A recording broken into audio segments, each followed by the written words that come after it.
Y ahora con nosotros, desde Argentina, el pastor Carlos Rando. Y Felisa Rando, con un importante mensaje. En el programa anterior les propusimos una parábola, es decir, una ilustración simbólica en la que estamos comparando la historia de la iglesia con una carrera de relevos. En la misma hay dos equipos, el blanco que representa la pureza de la verdad y el negro representante del error. Ambos equipos corren llevando el testigo correspondiente. La competencia comenzó con Caín y Abel. Durante 4000 años, uno y otro equipo se fueron adelantando a su rival.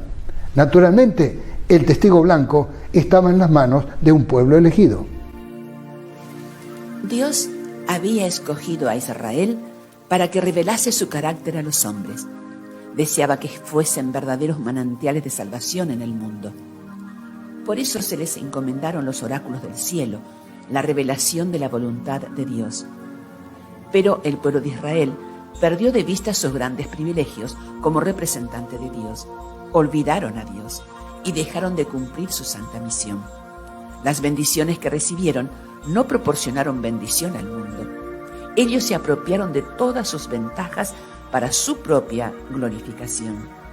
Se aislaron del mundo a fin de rehuir la tentación. Las restricciones que Dios había impuesto a su asociación con los idólatras para impedir que se conformasen a las prácticas de los paganos, las usaron para edificar una muralla de separación entre ellos y todas las demás naciones. Privaron a Dios del servicio que requería de ellos y privaron a sus semejantes de dirección religiosa y de un ejemplo santo. El testigo blanco había caído de su mano, así que el Salvador se apartó de ellos para confiar a otros los privilegios que ellos habían profanado y la obra que habían descuidado. La gloria de Dios debía ser revelada, su palabra afirmada, el reino de Cristo debía establecerse en el mundo, la salvación de Dios debía darse a conocer en las ciudades y en el desierto. Por eso sus discípulos fueron llamados para realizar la obra que los jefes judíos no habían hecho. Esta es su historia.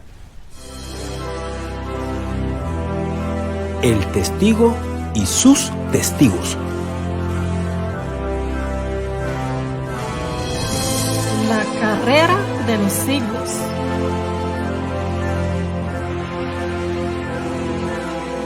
Capítulo 2. Testigos de Cristo. Sabemos que Jesús murió en la cruz y que al tercer día resucitó, completando de esa manera la misión que lo había traído a nuestro mundo. Pero la tarea estaba lejos de ser terminada. Era necesario que todo el mundo conociera que su sacrificio fue el precio pagado para salvar a los pecadores, para que quienes lo acepten no mueran, sino que vivan eternamente. El Señor mismo ya había dicho: pero cuando yo sea levantado de la tierra, atraeré a todos a mí mismo. En una manera absolutamente literal, la cruz había atraído la atención de los que estaban en Jerusalén aquel primer Viernes Santo. Pero Jesús estaba hablando de algo mucho más grande. No solo los que estaban allí, sino el resto del mundo contemporáneo y los que habrían de vivir después debían tener la misma oportunidad. Por eso, luego de resucitar y antes de regresar al cielo, mandó a sus discípulos con esta gran misión: vayan por todo el mundo y anuncien las buenas nuevas a toda criatura. El que crea y sea bautizado será salvo, pero el que no crea será condenado. El mandato del Señor era desafiante, nada menos que llegar al mundo entero. El testigo blanco ya no estaba en manos de los judíos, había pasado a los cristianos y sobre ellos recaía la responsabilidad.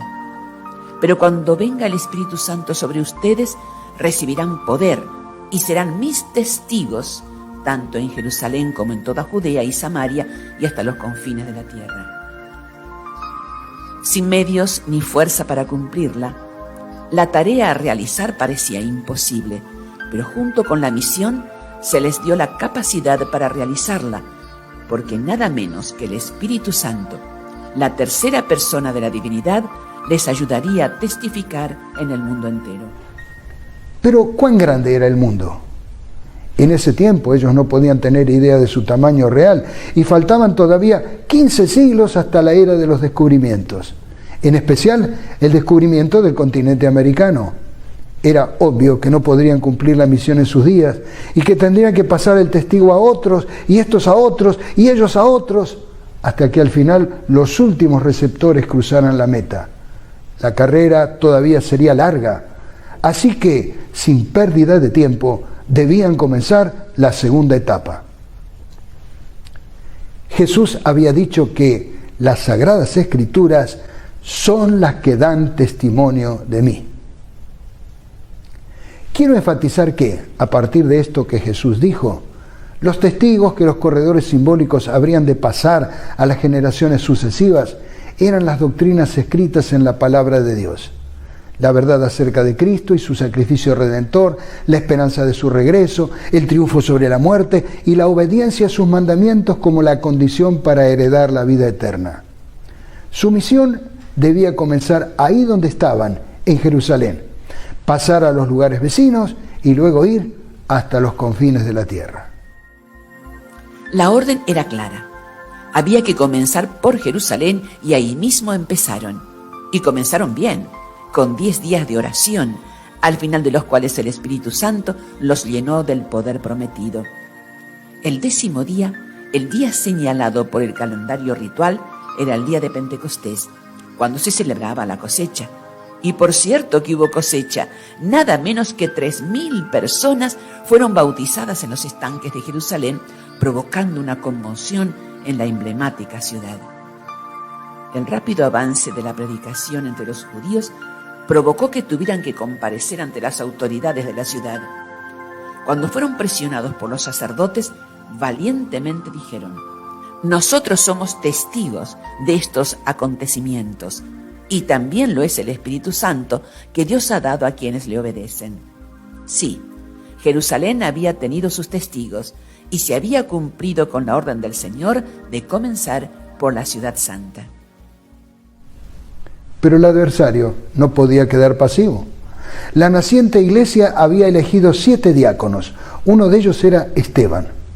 En una discusión con los integrantes de una sinagoga, como no podían hacer frente a la sabiduría ni al espíritu con el que hablaba Esteban, presentaron testigos falsos que declararon: este hombre no deja de hablar contra este lugar santo y contra la ley. Esteban se defendió valientemente. Entonces ellos, gritando a voz en cuello, se taparon los oídos y todos a una se abalanzaron sobre él, lo sacaron a empellones fuera de la ciudad y comenzaron a apedrearlo. Los acusadores le encargaron sus mantos a un joven llamado Saulo. Este joven Saulo no es otro que el que más tarde llegaría a ser nada menos que el apóstol Pablo. Muchas otras conquistas se lograron en Jerusalén.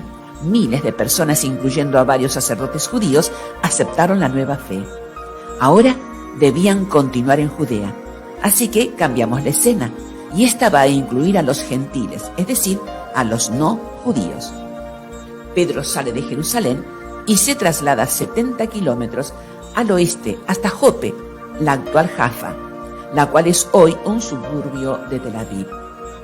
Allí se encuentra esta iglesia que recuerda la extraña visión de un lienzo con animales que debía matar y comer. Al sorprendido apóstol también se le dijo lo que significaba, que ya no podría haber exclusivismo, que, sin importar su raza, el evangelio debía ser llevado a todas las personas en todo el mundo. Por eso Pedro fue invitado a partir a Cesarea, unos 55 kilómetros al norte, hasta la residencia de Cornelio, un jefe militar romano. Ante él, su familia y un numeroso grupo de oyentes, el apóstol enfatizó que no hablaba de cosas que solo hubiera oído. Nosotros somos testigos de todas las cosas que Jesús hizo en la tierra de Judea y en Jerusalén, a quien mataron colgándole en un madero. Pero el apóstol afirmó que Jesús no quedó en la tumba, sino que Dios lo resucitó al tercer día y dispuso que se apareciera no a todo el pueblo, sino a nosotros, testigos previamente escogidos por Dios, que comimos y bebimos con Él después de su resurrección. Él nos mandó a predicar al pueblo y a dar solemne testimonio de que ha sido nombrado por Dios como juez de vivos y muertos. Como resultado del testimonio del apóstol, toda esa familia se convirtió. Ellos fueron los primeros creyentes romanos de que tengamos registros. Aún en medio de las persecuciones, el equipo blanco, portando su testigo, estaba bien adelante en la carrera en Judea. Jesús había mandado que después de Judea debían ir a Samaria.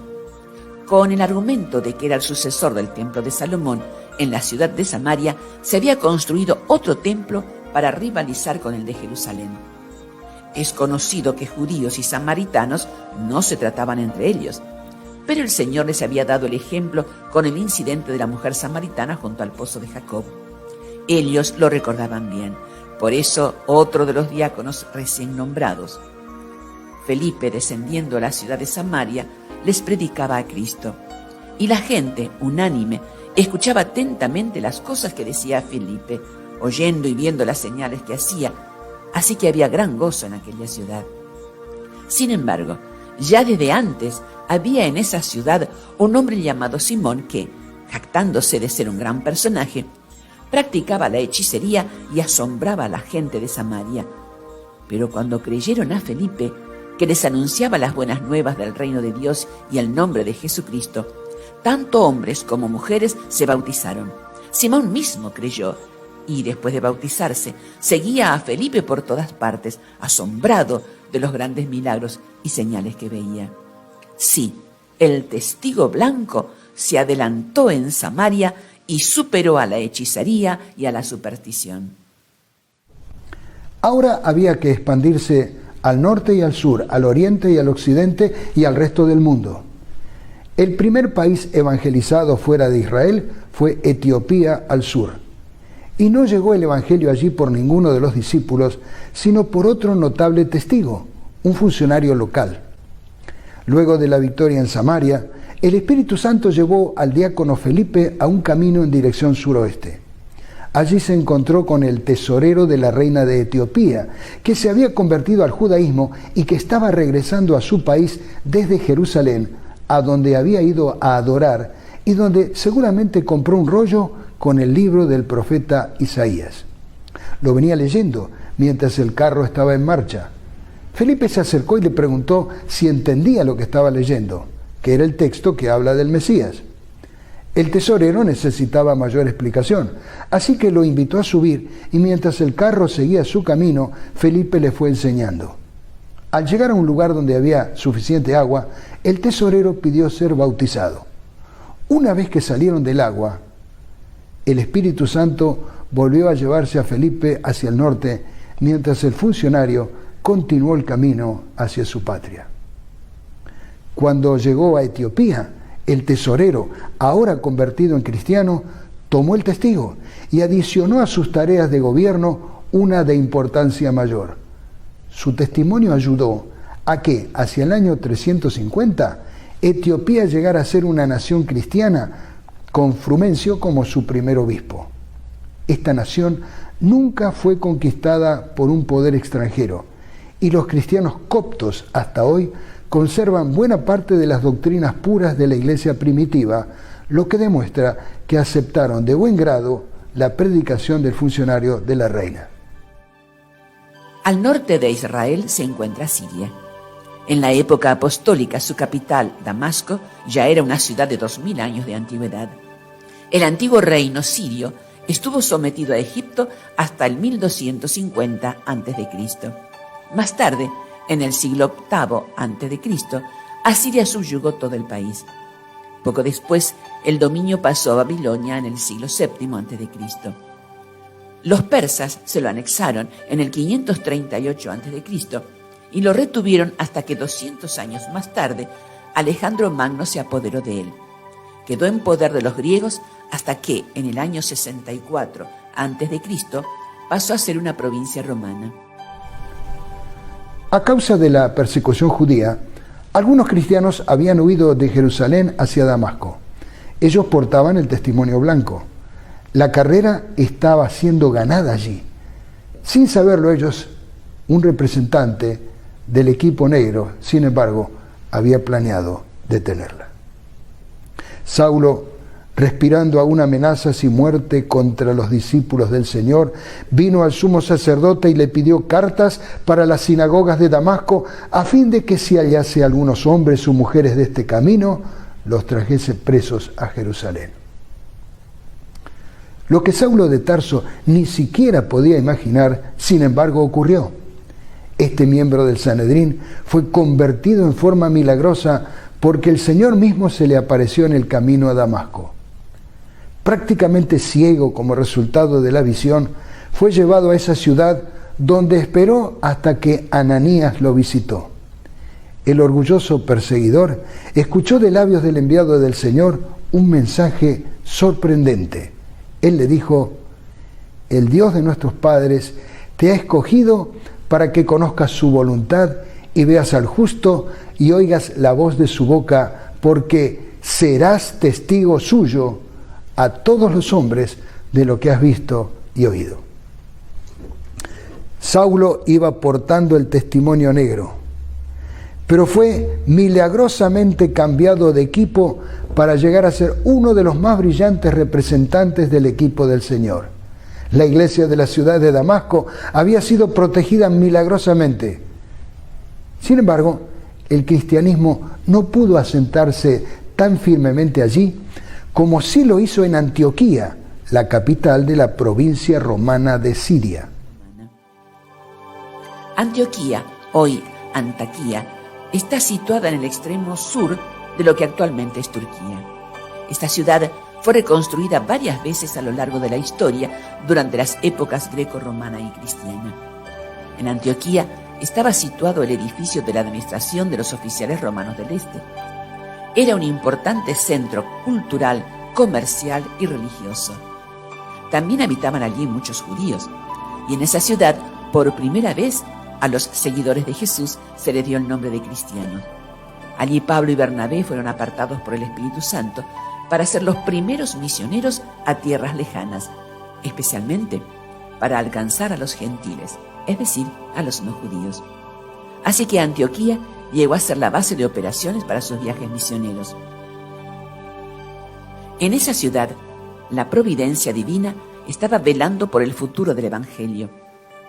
Jerusalén iba a ser muy pronto destruida y decenas de miles de cristianos de origen judío buscarían refugio hacia el norte. Al utilizar el nombre de cristianos, ellos se fueron diferenciando claramente de los judíos. Poco a poco, Antioquía llegó a ser el segundo centro en importancia del cristianismo primitivo. Y cuando por fin Jerusalén cayó, Antioquía albergó temporalmente al liderazgo de la iglesia. Al final de cada viaje misionero, los apóstoles regresaban a Antioquía para dar sus informes, los que provocaron un gran estímulo a la creciente iglesia.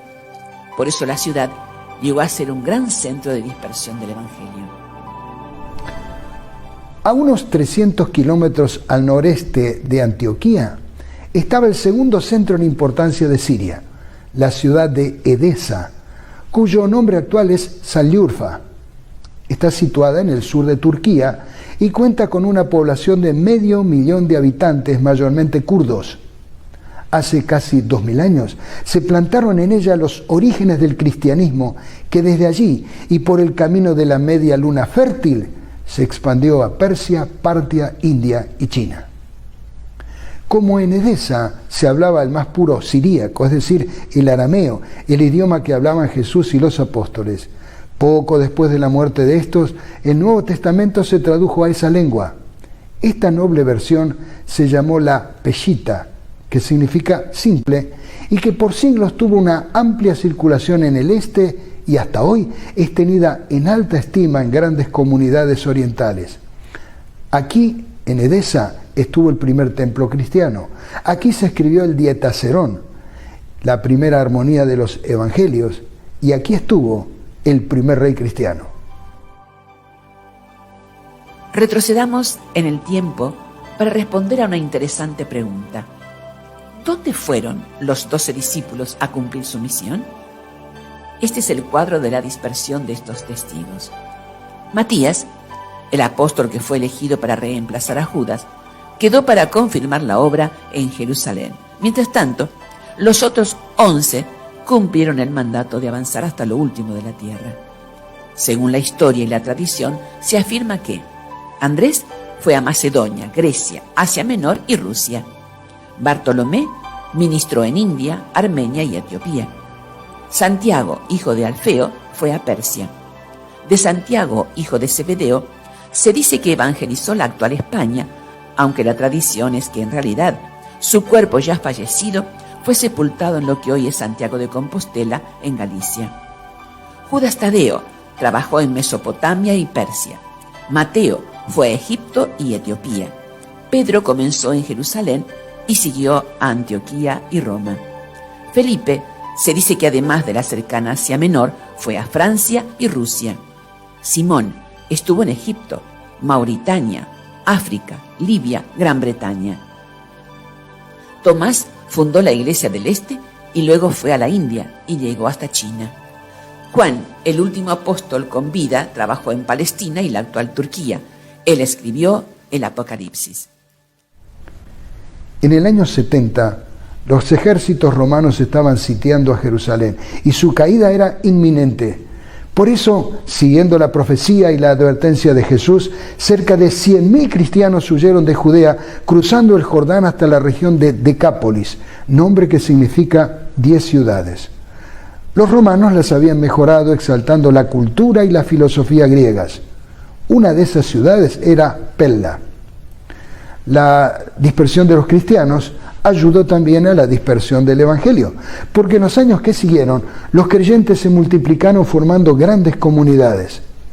Poco después, ellos llevaron su influencia hacia el norte y junto con los de Antioquía, establecieron centros cristianos tan lejanos como los asentados a la vera del río Éufrates. De esta expansión dan testimonio las silenciosas ciudades muertas u olvidadas, un grupo de más de 700 asentamientos abandonados en el noroeste de Siria, entre Alepo e Idlib. Allí hay alrededor de 40 pueblos agrupados en 8 parques arqueológicos. La mayoría de ellos datan de los siglos I al VII y presentan los restos bien conservados de viviendas y, por supuesto, también iglesias. Una de ellas es la iglesia del singular San Simón el Estilita, quien pasó varios años subido a una columna desde la cual predicaba. Estas ciudades abandonadas fueron la residencia de miles de cristianos que evidenciaron la fortaleza de la creciente iglesia. La mayoría de las ciudades muertas están bien conservadas y, aunque condicionados por las convulsiones políticas, los turistas pueden acceder a los sitios con relativa libertad. Por desgracia, la mayoría de las personas que viven cerca de ellas no tienen la comprensión de su importancia. Más adelante veremos por qué fueron abandonadas. Hay una buena cantidad de evidencias de que en los tiempos todavía cercanos a los apóstoles, el cristianismo había llegado al Oriente con una fortaleza igual o superior a la que adquirió en Europa. Lo que ocurrió con los descendientes de los otrora sanguinarios asirios parece increíble. La mayoría de ellos se convirtieron y muy pronto llegaron a ser la muy fuerte Iglesia Oriental. Solo unos 100 años después de la muerte del apóstol Juan, los cristianos asirios habían plantado sus iglesias entre los partos, persas, medos, bactrianos, escitas, turcos y hunos. Eso fue posible gracias a la conversión de miles de oyentes en el día de Pentecostés. Recordemos lo que habían dicho algunos de ellos: partos, medos, elamitas y los que habitamos en Mesopotamia, en Judea, en Capadocia, en el Ponto y en Asia, en Frigia y Panfilia, en Egipto y en las regiones de África más allá de Cirene, y romanos aquí residentes, tanto judíos como prosélitos, cretenses y árabes, les oímos hablar en nuestras lenguas las maravillas de Dios. El primero en la lista recién mencionada, al lado de Siria, se encontraba el Imperio Parto, donde hoy están los iraníes. Desde allí algunos habían ido a Jerusalén, habían escuchado la predicación del Pentecostés, habían recibido el Espíritu Santo y con entusiasmo volvieron a su tierra como testigos de la verdad. Una carta que, en el año 315, el emperador Constantino le envió a Sapor II el Grande, rey de los partos, pidiendo protección para los cristianos, demuestra que ya eran una comunidad importante. A partir del primer cisma del cristianismo, el del Concilio de Éfeso, la Iglesia Asiria de Oriente, también conocida como nestoriana, fue la encargada de su expansión hacia el este. Tenía obispados en Herat, la actual Afganistán, y Merv, la actual Turkmenistán. Desde estos centros irradiaban las rutas de las caravanas, a lo largo de las cuales el Evangelio se expandía aún más. Con el tiempo, su sede se estableció en Bagdad, residencia del metropolitano, es decir, el arzobispo. Pero la influencia de la Iglesia de Siria sería mucho más abarcante. Tomás, el apóstol que dijo que no creería en la resurrección de Jesús hasta que no lo viera con sus propios ojos, fue conmovido tan profundamente que sin duda fue quien más lejos llegó con el mensaje, nada menos que hasta la India. Recordemos que la dispersión judía ya había comenzado en el tiempo de los babilonios y por lo tanto muchos creyentes en el Dios verdadero se habían establecido al oriente del mundo conocido entonces, nada menos que hasta el imperio del sol naciente. Como en Siria se hablaba el arameo, no fue difícil para Tomás testificar y establecer la doctrina de Cristo entre ellos. Luego siguió su camino hacia India. Según una tradición no escrita que se remonta a finales del siglo II, Tomás desembarcó en Kodungalur en el año 52 y fundó las iglesias popularmente conocidas como las 7 iglesias y media, que en realidad son 8, solo que una es muy pequeña. Más tarde, en el siglo IV, un grupo de judíos cristianos se estableció en Kottayam, al sur de la India, bajo la comunión y jurisdicción de la Iglesia Asiria de Oriente. Hasta hoy, los descendientes de aquella aventura misionera son los modernos cristianos de Santo Tomás, también llamados los Nasranis o cristianos sirios, en Kerala, India. La Iglesia creció con tanto éxito hacia el este que San Jerónimo pudo decir: todos los días damos la bienvenida en Belén a numerosos monjes de India, Persia y Etiopía. El arquero armenio ha dejado sus flechas de lado. Los hunos están aprendiendo el salterio. En Armenia, Gregorio el Iluminador, que vivió entre 257 a 330, ya había sido consagrado obispo y tan temprano como el año 301, el rey Tiridates proclamó el cristianismo como la religión del Estado, es decir, que Armenia fue oficialmente el primer país cristiano. Muchos templos paganos se convirtieron en cristianos, incluyendo sus sacerdotes. El cristianismo fue predicado en Georgia por los apóstoles Simón y Andrés en el siglo I y llegó a ser la religión del Estado en el año 337. El zoroastrismo fue vencido, el testigo blanco avanzó triunfante. En cuanto a Arabia, Eusebio de Cesarea habla de un obispo llamado Berilo en la sede de Bostra, donde se realizó un concilio. En el siglo IV, un número significativo de cristianos ocuparon la península del Sinaí, Mesopotamia y Arabia. Desde el siglo I hubo muchas tribus árabes que se adhirieron al cristianismo, incluidos los nabateos y los gasánidas. Juan Damasceno fue un monje y sacerdote de origen árabe cristiano. Fue nombrado como doctor de la Iglesia y hoy es venerado tanto por la Iglesia católica como por la Iglesia ortodoxa y la Iglesia luterana. Ya dijimos que muchos de los israelitas dispersos por las invasiones asiria y babilónica encontraron un refugio en China, donde fueron empleados en importantes puestos militares. Algunos llegaron a ser gobernadores provinciales, ministros de Estado y muy estimados también como maestros. Esto preparó el camino para el conocimiento del Dios verdadero, que germinaría en abundante fruto para el cristianismo. La tradición afirma que, además del exitoso trabajo en India, Tomás también llevó el Evangelio a China. Por el año 300, Arnovio de Sica, un escritor que defendía el cristianismo, hizo una lista de los lugares del Oriente donde la Iglesia había sentado su presencia. En la lista mencionó a China. Un poco más tarde, Isaac, el patriarca de la iglesia asiria, ordenó un metropolitano para China en el año 411. Considerando que el tal arzobispo debía dirigir entre 6 y 8 supervisores de provincias eclesiásticas, podemos darnos cuenta de la gran expansión del cristianismo allí. El historiador chino Wang Weifan demuestra con una estela hallada en el este del país que el cristianismo había llegado a China durante la dinastía Han, la cual ya había reinado desde el año 25 de nuestra era. Xi'an, que fue capital y residencia de emperadores, es actualmente una moderna y muy bella ciudad del interior de China, a más de 1000 kilómetros de Pekín. Xi'an fue la importante ciudad en el final de la famosa Ruta de la Seda y el modelo para la construcción de Kioto, la antigua capital japonesa.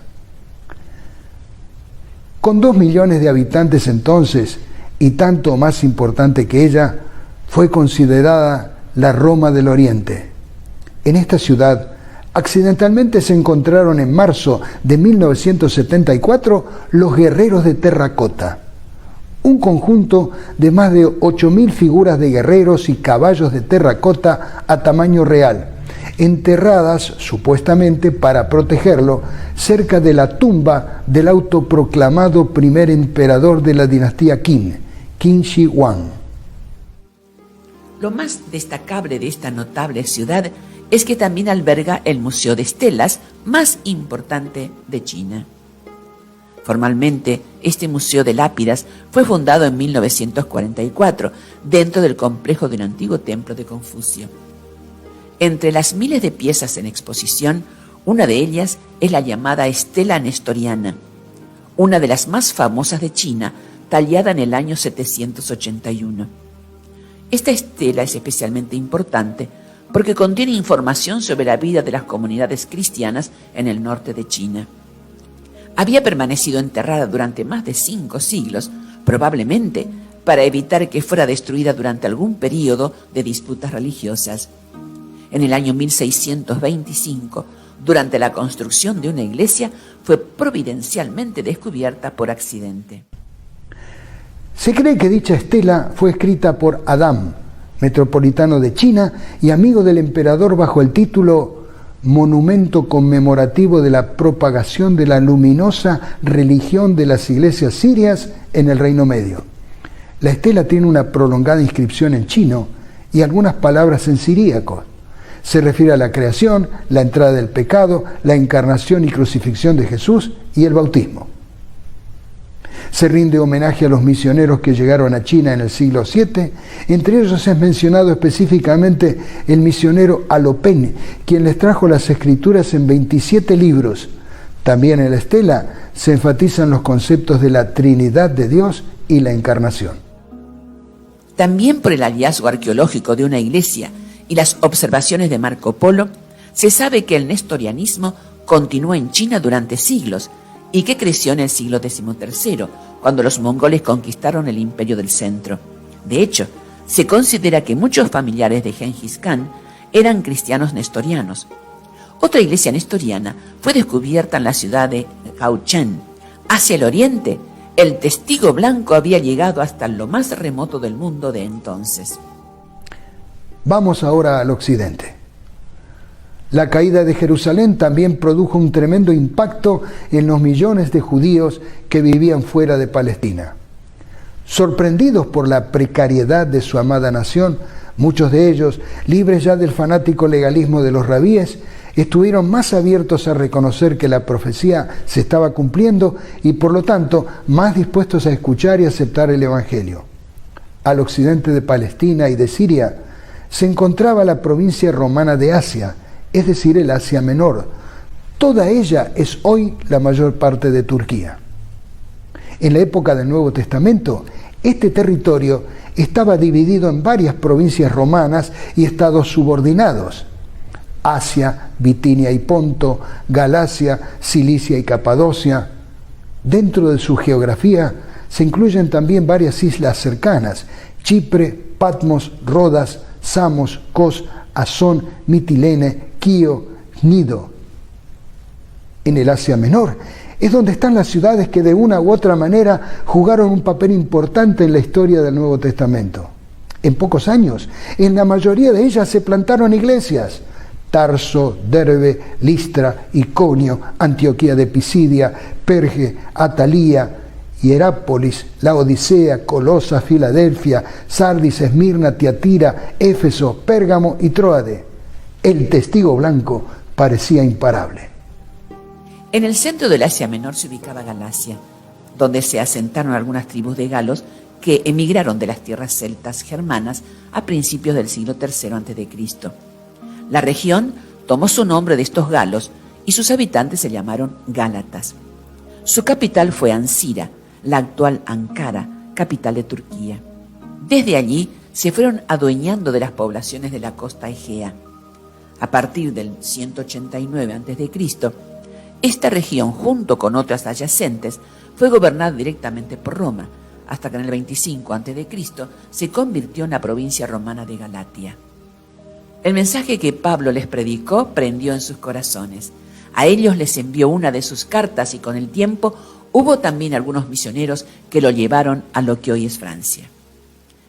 Después del exitoso trabajo en Galacia, Pablo quiso proseguir por el resto de Asia, pero Dios le mostró la visión del hombre de Macedonia que lo invitaba a ir a Europa. Pablo cambió de planes y realizó su activo trabajo en los centros griegos de Filipos, Tesalónica, Berea, Atenas y Corinto. En Atenas entró en el centro mundial del paganismo intelectual. Con su trabajo, el apóstol fundó el cristianismo entre los que hablaban griego, el idioma en el cual se escribiría el Nuevo Testamento.